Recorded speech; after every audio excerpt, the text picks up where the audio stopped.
Hello, let's talk about Module 12. Horizontal and vertical lines. Sometimes we mix those up, so here's a little memory mnemonic. Horizontal lines have a slope of 0, and they have a y equals style of equation. A vertical line is an undefined slope, and it's an x equals style of equation.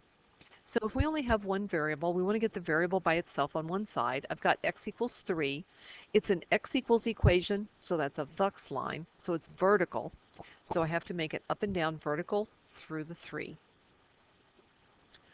Then the next one I have is y plus negative 2, or you might see it as y minus 2, is equal to 0. I'm going to add the 2 to the other side, so y equals 2. That's a horizontal line because it's a y equals style of equation. And so I need a horizontal line going through the positive 2.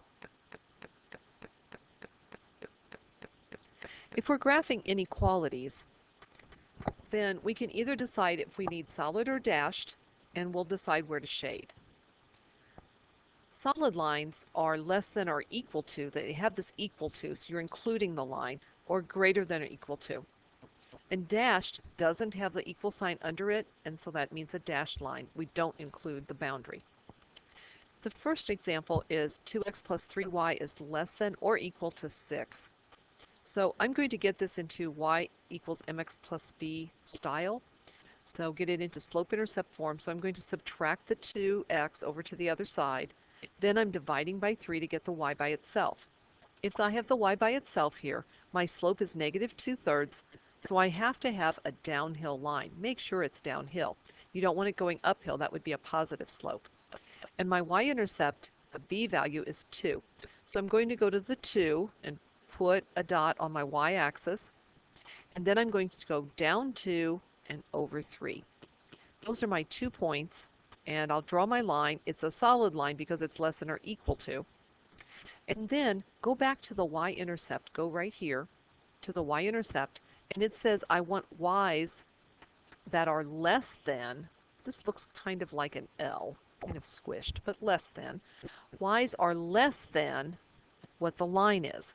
So go to your y-intercept. Where are the y's less along the x-axis, or sorry, along the y-axis? Are they above or below? And actually it turns out y's are less than down this way. So that's why I shaded below here. This works great if you have it this in where the y is on one side and you have y equals mx plus b style of equation. Let's look at the next one. This one is 4x plus 8y is greater than or equal to 24. I'm going to move the 4x over, so I have a minus 4x. I'm dividing every one by 8. So y is greater than or equal to negative 1/2 x plus 3. So 3 is my y-intercept. I'm putting a dot there. And I'm going to go down 1 over 2. Down 1 over 2.